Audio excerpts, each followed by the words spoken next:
I delegated it, but nothing happened.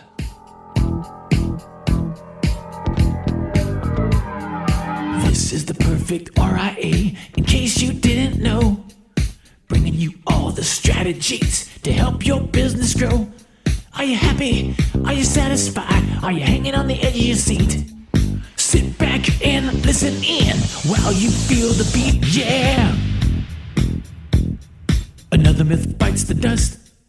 Welcome to another amazing episode of the Perfect RIA Podcast. I'm your co-host, Micah Shalansky, and with me, as usual, the legendary Matthew Jarvis. Jarvis, how's it going, bud? It's good. It's good. For those longtime listeners of the podcast, you will know that the first episode of the Perfect RIA Podcast was filmed in the Boulderado Hotel in Boulder, Colorado. In the bar. Because a couple of our mastermind buddies who will be named but not on this episode could not hold their liquor and had to go to bed. And so we recorded a podcast. And we are actually recording this podcast by the lake on Big Lake in Alaska. That's right. And so it's happy hour for us. I don't know when you're listening to this. I would hope it's in the afternoon so it doesn't feel like we're drinking on your morning commute. But here we are. And of course, with us, not known to many, but really the genius behind so much of what we do is Orion Matthews, our Chief Technology Officer and partner in the Perfect RIA. Orion, thank you so much for joining us, bud. Hey, thanks for having me on board, as usual. We decided to film this impromptu podcast on delegation because we were sitting around and you can see on the table that we have our legendary Post-it notes out that we record everything on as we're brainstorming ideas. That's right. We were talking about delegation, when it works and when it doesn't. Now, we often talk about... we were just talking about when it didn't work, actually. I don't think too much work came into that one. Well, so we have these examples, right? We used examples of the Ritz-Carlton. We used examples of flying and whatnot. But I want to kind of take a step back on delegation and look at the example of a Chick-fil-A franchise, right? A Chick-fil-A franchise will do millions of dollars a month in revenue. And it's run, and this is no disrespect for the people that are working there, it's run by very low-paid people, right? It's predominantly like high school students, minimum wage, and even the store manager is probably making, I don't know, 40, 50 grand a year, maybe. I don't some ballpark like that. I would imagine more than that, but sure. But not hundreds of thousands of dollars. Not hundreds of thousands. And they run this highly complex organization with, and if we think our industry is regulated, right, the food industry is also very heavily regulated, and there are very severe consequences if you leave the chicken out on the counter too long. You know, and one of the things that's neat about the process with Chick-fil-A is you look at it and you don't think it's that complicated, right? As any phenomenal process or working with an expert that you're going to see takes place, when something is so efficient and so well process driven and taken out, it doesn't look that complicated. As you start peeling back the onion, you start seeing all of those little steps inside of it. You're like, holy crap, that's a lot of things they got to get right. I mean, any one of those mistakes they get wrong and bad things can happen. And 99% of the time, they get those things right. And that is really effective delegation. Yeah. And there's so much to think of here, Mike. I think your point about that on the surface, it looks simple. It looks like it's simple to run, right? Tell the high school kids to show up. And I think it's very similar with practices, right? We often run into advisors say, hey, Matt and Micah, my practice is just like yours, except that I answer the phone when it rings. Wait a second. Our practices are nothing alike.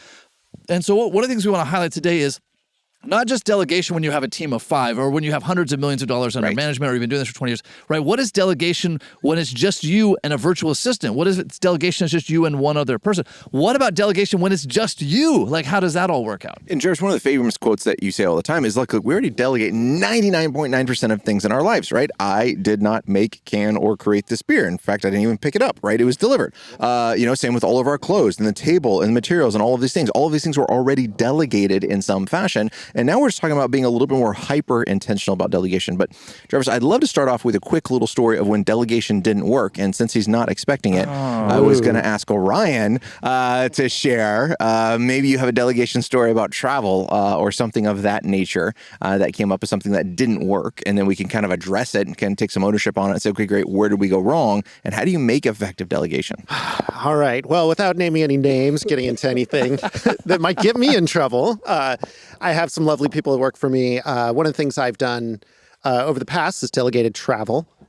So booking flights, things like that. And it's such an easy process, you know? You're like, okay, I want to be on this flight. Mm-hmm. Can you get me on a flight? Maybe today, tomorrow, I don't know. I need to go somewhere. But all those little things get in the way, right? Yeah. Like, for example, I don't like flying in the middle. Now, I think most people don't like flying in the middle. So when you delegate... Hang on 1 second.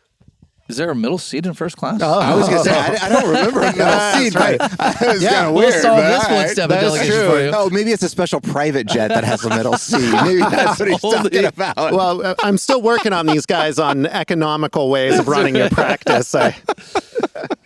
No, so if you want to be on an aisle in the middle or something like that, right? You're not gonna get that necessarily when you delegate out. So the question is, do you take that flight or not? Do you get in the middle of what you delegated when you delegated it poorly and take the middle seat, or do you say, no, this wasn't delegated right, stop the whole process, ruin somebody's day, and then get it right?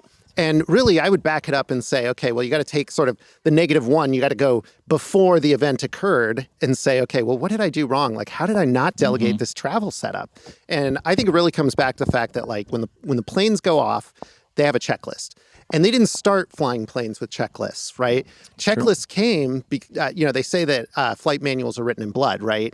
And so they learned through really hard lessons that even though it's simple to fly a plane, like, people will forget to do things. I mean, Micah, you have a plane. I was just going to say simple to fly a plane. I think only one person at this table flies planes, but whatever. Yeah. You got flaps, you like flap the switches. I don't know. But By the way, interesting example. It's the same thing. Oh, they say flaps. You're flapping the switches to the front. Interesting example, right? It seems from a layman, it seems pretty easy to fly a plane, right? Again, I wouldn't want someone who'd read books on flying planes to fly my plane. But, Ryan, continue with your example, yeah, please. well, I mean, so they have checklists. They like walk it out, and everybody knows, like, they do checklists at hospitals because doctors will cut off the wrong leg, blah, blah, blah. But when I delegated this travel task, I did not create a checklist. I didn't say, hey, here's my process. I said, you know what, travel's easy. This person's in charge of travel. It's going to be fine. And it wasn't. And that's the thing right there that catches us, right? Yes. Sorry to interrupt you. Just to pull it out. I mean, grab it. I mean, right there is that same concept and I'm so guilty of this. It's not that complex of a task. Just do it. Sure, I've been doing this task and I'm not going to communicate all of my preferences and all of my details and all of my steps that are there, right? And so really, and this goes back to Jefferson, I know we talked about it in the pod in the past, and my team's get out of jail free card with virtually everything is, did you follow the process? Right? Now, if I fail to create an adequate process, that's not on them. That is 100% on me. And so we'll go back and say, okay, when I delegate something and it goes wrong, right, the first thing I want to do is stop, is quit complaining about it, right? Or only complain about it to Jarvis and says, okay, no longer to the team. And then I want to step back and say, okay, great. Pull up that process and I'm going to do it with the person, right? So let's take this a flight example and say they booked me in a middle seat. Okay, I'm going to pull it up and say, when on God's green earth did I tell you I was flying in coach, right? I mean, that would be, don't you listen to my podcast? No. It would be, okay, pull it up and where in the process did it talk about seat preferences? Right? And did they miss it or did I not have that information on there? Yeah. And on my travel checklist that's there, and we can post this to Backstage Pass, and you're going to see all of these things broken down of, for example, when I'm going somewhere, if I'm going for an event, when do I want to be there? Well, I'm leaving from Alaska, right? So I don't want to do a red-eye flight and I don't want to get in at 10, 11 o'clock at night for a 7 a.m. start, right? I want to get in by 6 p.m. local time. Okay, what does that mean? So they got to back into these things. So we put all of those preferences inside of our checklist, our process that's there, and then put our seats. Okay, this is option A, this is option B, this is option C. Then after C, that's it. Find a different flight, right? I'm not going past this point. And we're going to put all of those things in that documentation. Now, to create that documentation is when we went online, we did a screen record, and every click that we made, we stopped and said, what am I clicking and why did I make that decision? Right? Because that's the part that I'm guilty of, and Jarvis, I don't know about you, but I'm super guilty of it. Assuming my team and who I delegated this to is going to know the why, and I got to stop and I got to document that. Yeah, well, I mean, I would also say one other thing just about delegation is people love delegation. People love to be given. People love to be given a task and some freedom, and that's ultimately what delegation's all about, right? It's saying, hey, do this for me, do a good job, and I think if you do it right, people love it. And if you do it wrong, you don't hand it off and do the things you're talking about. What you'll end up with is actually, it's like a negative experience for people. You know, it's like, hey, go to shopping, pick out some food for me. It's like, yeah, all right. And you go back and people are like, hey, you didn't pick up the right stuff. Like, that's awful. Like, nobody likes that. But the initial act of delegating, it's a great way to build up employee confidence. People love it. Yeah. So I think there's a lot to delegation like that. Love to give an example of success, right? It's easy for us to point to, and there's a lot of mistakes that we all make in delegation. An example of success is, in fact, this very podcast, or actually Friday's podcast. So we did Follow Up Friday for many, many months, and it just wasn't necessarily something that was at the top of my list. I didn't necessarily look forward to do it. So we said, and this was really the extent of it, we said, hey, Amber, you've done a great job as one of our leads on our team. We'd like you to start doing the Follow Up Friday. Good luck. And Amber does, for those of you who heard Follow Up Friday, she does an amazing job with the Follow Up Friday. In fact, sometimes I joke with Micah, I say, listen, I'm going to start listening to the Follow Up Friday before we record Monday's episode so I know what to talk about. Like, they're very high quality. Now, we like to joke about, hey, all I told Amber was, hey, would you please do these? But before that, she had dozens of episodes to go back and look at. So just like with the flights, too often we think the vision, I can see this perfectly, what it should look like. And I say, Micah, it's blue, get after it. Blue what? A square, a triangle, a house, a car? What are we doing here? So we've got to go to some more lengths to say, here, what is it I'm trying to have you duplicate? Though, Ryan, there is this dichotomy. If I over-prescribe it, if I said, Amber, hey, minute 1, you're going to say this. Minute 2, you're going to say this. She's going to lose her autonomy and mastery and not going to be able to bring her brilliance to the podcast. You know, Jefferson, one thing I'm going to add to that, so you may or may not know on this, but Amber, being the rock star that she is, did multiple practices first, right? Then she came up with 2 or 3 that she was comfortable with, and she sent them over to me. And she was like, hey, what do you think? How's the sound quality? How's the audio? What's this? And she's like, I really want the feedback, right? This wasn't a vanity play of look how awesome I am doing these Follow Fridays. She was just like, no, how can I improve this? What do I need to say? What do I need to go through? So part of the delegation process is also having that process for them to go through, having them and go and do it. And maybe it's before they buy the ticket. Maybe it's before they call the client. Maybe it's before they do that first published episode. They bring it back to you and say, this is the final quality I've come up with. What am I missing from this for the next 1 or 2? And this can be in 2 different ways. One, when Amber came back, there's very little tweaks we're having her make to it, and she still sent over a couple others. And it was for her confidence. She wanted to make sure she was being a rock star. So it was about being a good leader too, and saying, well, I was like, dude, you're fine. You're rocking it. Just keep going. And she, nope, let's check it one more time. She wanted to make sure she was doing that. So we need both sides of that. Yeah, I agree. I also think that you have to look at the person you're delegating to. Some people are operators and they love to operate. And I would not hand a build out process to someone like that, right? So Amber is an interesting case, right? Because she can operate and she can build processes. And so she gets a little more autonomy, like you were talking about, Jarvis, and she enjoys that, right? Some people that I know, they just want to operate a process. They want a checklist. You know, they want to make fries Chick-fil-A, and they want to make them the same every time, and they're going to do great at that. So I think also reading your audience, who you're delegating to, and picking the right people is kind of important there. Yeah, I think this goes back again. A common mistake is we say, here, you do it, you make the decisions, and then we jump all over them, and we're angry when those decisions that we gave no guidance on were wrong. And so, Ryan, to your point, you've got to know what decisions can they make and what's their degree of confidence. And if their or your degree of confidence is not high, then you need to say, hey, before you hit buy, or in the case of airline tickets, before the 24 hours expires where I can get them refunded for free, let's sit down and look at these so that I know. Ryan, to your example of the middle seat, I do not like flying on the bulkhead row. I'm a tall guy. I don't enjoy being on the bulkhead row. And so sure enough, I had a flight book. I did not check it ahead of time. This was on me. And I end up on the bulkhead row. And my first thought was, darn it, how did I end up on the bulkhead row? And then, Mike, to your point, I pulled up the process. Nowhere did it say I don't want to fly in the bulkhead row ever. Perfect. Well, I'm going to take this is on me. I didn't check it ahead of time. I didn't put in the process. I'm going to fly the bulkhead row, or I'm going to fix it myself. I'm going to pay for that out of pocket. I'm like calling, like, hey, listen, I forgot to tell you this part. Let's do this going forward. And I fixed it for this one. You know, and that's a great opportunity for you to step in too as well and say, great, how, I forgot to tell you I didn't like to fly bulkhead. What other things are making this delegation process more challenging for you? What other bits of information would you like to make sure we have inside here, right? And there's a lot of little steps that's there. So sometimes asking for that can be a really good one. Now, Jarvis, a really important thing I want to pull out of something that you just said. You did not take that task back. You still delegate travel. You just fix the process. So the error that I see made time and time again is we delegate a process to someone. I see advisors do this all the time. They delegate a process to someone. Maybe it's scheduling a client for a phone call. Maybe it's getting their reports ready. Maybe it's running the value add. And that team member doesn't do a good job. So they take it back. They're like, see, I knew I couldn't delegate it. And now I'm the one that has to do all this stuff. And it's like, really? No, you just know you didn't delegate correctly, right? This isn't that you can't delegate these tasks. And I always like to go back to my rule of 2. Can 2 other people successfully do this? And if the answer is yes, then perfect. Then that's not a unique Superman skill. Clearly, this is capable of it being done. So as long as 2 other people can delegate this task out, which we can find tons of evidence for, perfect. Now we just need to know how to do that. Micah, with all the work we've done with the Perfect RA and the practices we've worked with, I think we almost can change that 2-person rule to 200 people. Like I can show you 200 practices that we've helped delegate this task. I want to highlight one other thing. We've talked about it all this last couple of episodes. One of the reasons that Amber is able to do such a good job of it is we carefully screened when we were hiring Amber. In her prior career work, she ran a nonprofit, a really great nonprofit. And we knew, all right, someone who can run a nonprofit is used to figuring out a whole ton of stuff with zero resources and making things happen. Her nonprofit that she ran responded in crises for families, so she had to be quick on her feet. She had like all these things lined up. And then when she spoke about it, she spoke about it with such passion. It wasn't like, well, I had this job and I was a director and I had this mess to clean up. She loved it. It's like, all right, that is what I want. And so I think, Mike, a lot of advisors struggle. They either have done zero hiring or not much, and they just don't have the resources to find good employees. And that's, again, where you need to partner with somebody who can help you out with those things.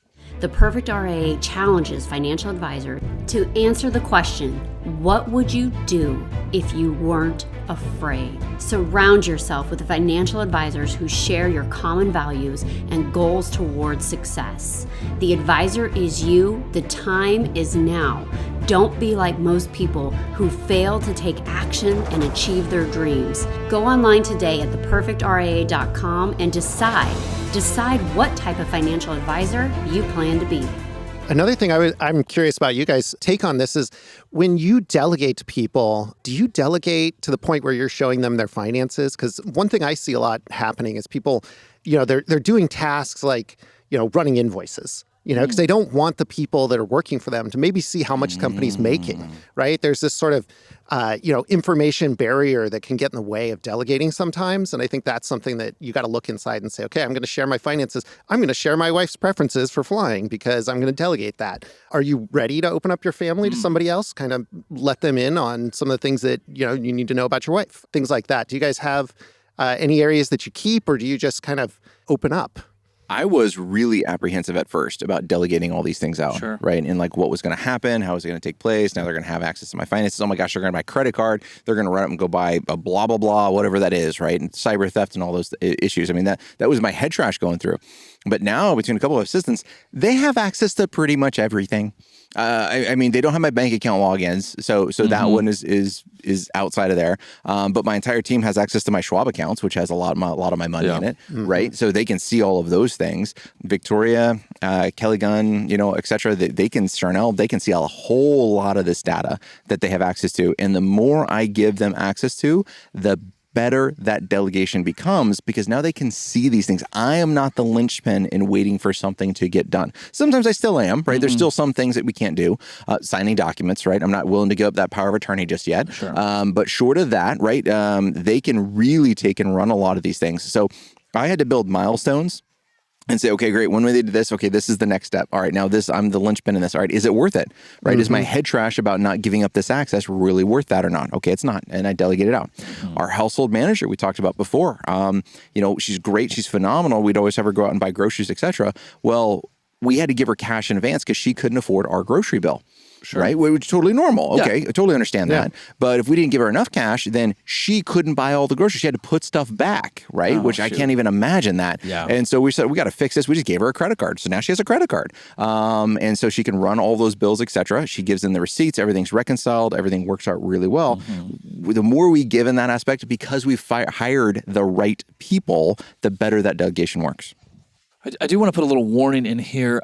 We all know of professionals, right? We all talk about doctors who are great doctors and terrible business owners, right? And financial advisors are not immune to that. There are very few financial advisors who are also phenomenal business owners. And that's no disrespect. Those are two very unique and different skill sets.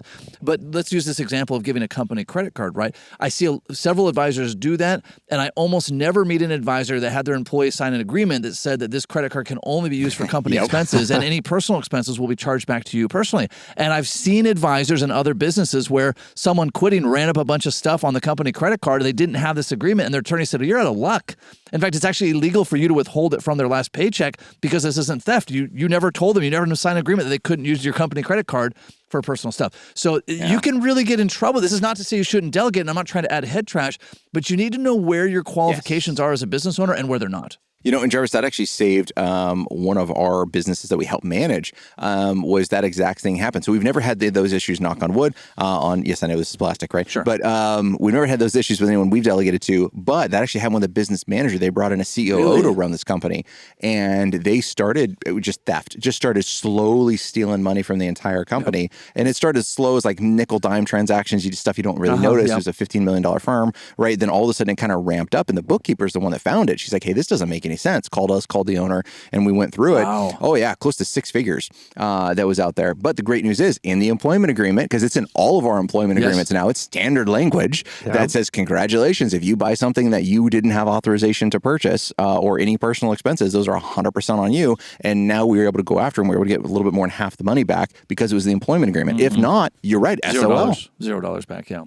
Yeah, and so as a business owner, right, so you have your role as an advisor, as a business owner. If you're not competent in that, if you don't have those employment contracts, you need to find someone who can help you with that. These are not things to wing. There's too much at stake here. Again, there are some workarounds, right? Like you could say you have a company credit card and it has a $250 limit or something smaller. Right? Try to hedge that risk, but you've got to know where your lines are, your competency as a business owner. Absolutely. I think a great employment agreement is one of the biggest lifesavers, and that's money well spent with a good lawyer. Yeah, talk about delegation, right? Finding a really good attorney, one, good luck. Two, but one on the employer side is just fantastic to really make that employment agreement ironclad in your favor. Yeah, and this, what we're talking about, delegation and employment, this goes back to, again, you want to take advice from people who are doing it. I don't want to hear some expert tell me how I should delegate. I want to talk to another advisor, right? I want to talk to Orion and say, how are you actually delegating? Where did this work? Where did it not work? Like I'll learn as much from the story of, hey, my airline tickets didn't get booked quite right because I didn't communicate that. Cool. Now I can think, all right, where am I also not communicating? I don't want to hear theory. Like the Checklist Manifesto, great book, really enjoy it. Yep. Gave me a lot of insights. I need someone who can translate that into what I'm exactly doing. Yeah. One more thing about delegation, you think about you have people, processes, and tools, right? So we've covered people and processes here, saying so important to delegate with those. There's this last piece, right, which is tools. Like what tools are you giving your people? How are you sorting that out? So I'd be curious to hear from you guys, like when you're delegating, do you have any tricks with the way you do your tool sets so that your delegation goes off without a hitch? Text messages and emails. Paper letters, formal notes. The more I get back to task management systems, right, and we can talk about some of the systems we built out, but the more I get back to when I put it in my task management system, the more successful those things are to get done. Why? Because when I go to put a task in, guess what? There's all these other fields that are asking me questions. I was like, oh yeah, I guess I should answer this. Oh yeah, I guess I should do this, right? Versus I randomly text Victoria something and says, hey, go do A, B, and C. There's 15 things that I left off. So when I'm creating a task in our CRM, and it's on the EA side, right, there's other fields that I'm going to fill out because I see them. Now, I don't have required fields, unfortunately, because I have head trash around that, and I'm not required to do anything, so blah, blah, blah. So I leave those off. Fair enough. And so then I can put in these other suggested fields that are there, and that really empowers Victoria. And every time I don't do it, guess what? Doesn't happen the way I imagined it happened. Yeah, that actually, this is tools and people, right? But Olivia, who does a lot of our great project management at the Perfect RA, she was one who pushed back and said, hey, listen, I have to know deadlines on things. If you tell me, hey, would you take care of X? And I don't know, do you mean right now? Do you mean tomorrow? Do you mean someday?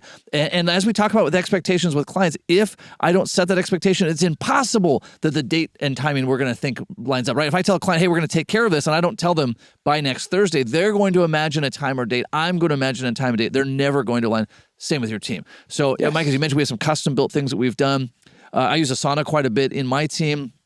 And so I can list all those. That way they come up on the weekly team meeting instead of messaging back and forth. We want to make sure that delegation doesn't become an avoidance behavior. Like, hey, I've delegated this and now we're sending 50 texts back and forth and it's taken now 5 times as long. And it goes back to the aspect in our firm. If it's not documented, it did not happen. Yes. So if I go into CRM and I check for that task, right, and then someone says they did it, but there's no notes in there, there's no information there, it didn't happen, right? So everything has to be documented. And that can be a little tough if your team's not used to that documentation level. And what I'll tell you is every single other advisor's firm that I've opened up and had access to their CRM, they do not document to the level they need to. Every time. Yeah, every single time. They'll say, oh, I called a client today, and that'll be the documentation. No, that's not good enough documentation on what happened, right? Did you reach the client? Did you just randomly call them and leave a message? What did you say on the message? Did it get a busy tone? What actually happened in there? So you really got to make sure that your documentation is thorough enough that someone from the outside could pick it up and read it and know what you were talking about. And while that might sound annoying to do, man, if you want to be effective in delegation, the better you can document that as a leader, your team then picks it up and you know where things are. One thing I like to add to what you guys are talking about that's kind of interesting is, the Dewey Decimal System for libraries, right? Yeah. Great system for organizing books, but it's not the only system. And They use it on Kindle? yeah, exactly. But imagine you're a librarian, you're running this library, and you get a new person in and they're like, you know what, I have a great idea. Dewey Decimal System, it's got all these problems. Maybe they wrote their thesis paper about it, whatever, PhD. And they said, there's a better system for organizing this. And so, if you don't knock that out right away and say, we're on the Dewey Decimal System, where you'll end up running that library is you're going to have one person organizing books one way and another organizing them another way. And guess what? The two systems don't work together. And so one thing about what you're talking about is it only works if people commit and there's one system. You get two, you get three, you get somebody There's that's no like, source of truth. yeah, you got someone, then maybe they use Excel. They writing that down there. Somebody else has a different checklist, and pretty soon, the whole thing will fall apart on you. So it's really important to commit to those systems if you're going to bring them in to help with that delegation. And that should be CRM. Let's be super clear about it for advisors, right? That is your CRM is where that process should live. And if you don't have a CRM that does that, maybe you should have a conversation about getting one that does. 100%. Absolutely. Quick side rant. Did you know that most librarians have degrees in librarianship? In fact, in most public schools, the librarian has a master's or higher in librarianship. What did you possibly spend 6 years Learning the Dewey Decimal System. That's why. Does Google not exist in libraries? What's so interesting about that? I sat next to a librarian on a plane who had finished up their In your master middle seat? there was two, one on each side. On each side. Yeah. Wait a second. Was this real? It was this is Orion's version of hell. Yeah. It was This is what you get when you fly in coach. You sit next to librarians. But so what was so interesting about them is that they were, because, I'm from the computer science side, right? Sure. Data science, things like that. Library science is the genesis of data science. They were the first data organizers. Sure. Makes sense. And I think in some ways, our industry, like the tech industry, is actually catching up to library sciences on organizing things. It's really fascinating. Yeah. Interesting. Well, this podcast, in addition to our personal rants about librarians and misguided taxpayer dollars, is all about taking action, right? And so let's talk about some action items that advisors can take. Of course, for our Backstage Pass and Invictus members, we just had Colleen and Victoria do a webinar on their side of delegation, right? Being on the receiving side of delegation. There's actually a couple of webinars that Colleen and Victoria have done in the past, and so that's a great piece to access. You know what? I'm going to say for an action item for you as well is pick one thing and start delegating it again this week. And once you delegate it, you can't pick it back up. And you can really go pretty far on the delegation path as I have in the past, which is a really fun exercise. An easy one, believe it or not, is travel. Now, Backstage Pass members, I will put up there a copy of my travel delegation policy that you can go and see as kind of a reference one that's out there. And why do I say that this is an easy one? Because it's measurable. We can measure success with this one, right? Was I in the right seat? Was the flight at the right time? Did I get here? Was it within budget, right? Did Orion fly Spirit Air, right? All these things we don't know, but we can measure all of those things. And when we first start delegating, that's one of the things I want to see is I want to see a measurable level of success. It's also a low consequence thing, right? We're teasing Orion here about sitting in the middle toilet seat on a Spirit airline, but that's a nominal thing. Like, it didn't impact a client experience, right? Worst case, you can say, I'm going to pay the money to cancel the ticket. I'm going to move on. So that's a great one. It's technical enough. Another one would be scheduling. We've talked about this one. If you're doing your own scheduling as an advisor, something has gone dramatically wrong. If you're answering your own phone, something's gone dramatically wrong, and you need to find somebody who can help you with your practice. Absolutely. Orion, action items other than don't guest on the podcast and be transparent and authentic about your... Don't be honest. Get an employment agreement set up if you don't have one. And if you do have one, you actually need to review those every once in a while. They go stale. Yeah, laws change. Do not write your own employment agreement. Or copy somebody else's. Several things, and they vary by state by state. There are definitely things in your employment agreement that can land you in a lot of hot water. I don't know why you're staring at me for that one. we were, I'll just tell you a quick story. We were going to let go of an graduated employee who wasn't a good fit. So I called our attorney and I said, hey, I'd like to do this severance agreement. I'd like to have these terminologies in here that in exchange for a severance, these types of things. So the attorney attorney says, well, okay, if that's really what you want. So she sends me back like this 8-page severance agreement that just again and again says, but you still have the right to sue us, and you still have the right to file a grievance, and you still have reminding them of all their legal rights. And but we'd appreciate it if in exchange for this severance, you wouldn't. Let's not give them the agreement. Let's just give them the check. Just give them the check. And ask them to nicely go away. Yeah. So perfect. On that happy note. Yes, on that happy note. Micah, any other action items you'd throw out there? Yeah, those are the main things. Podcast Yes. all about action items. Take one thing, delegate it, get that employment agreement in place. These are such critical things. It's okay if you're not the best business owner. Plug into networks that are phenomenal business owners. Backstage Pass at Invictus would be a great place to start. I love it. I love it. Well, Orion, thank you for being the guest. Thank you for letting us rib you on your travel preferences. We will work after the show to keep those going. And to all of our listeners, now over 1 million downloads strong, or at least pretty close to it as we record this episode. Thank you so much for listening. Until next time, happy planning. Happy planning. Hold on before we go. Something that you need to know. This isn't tax, legal, or investment advice. That isn't our intent. Information designed to change lives. Financial planning can make you thrive. Start today, don't think twice. Be a better husband, father, mother, and wife. The perfect RIA, the perfect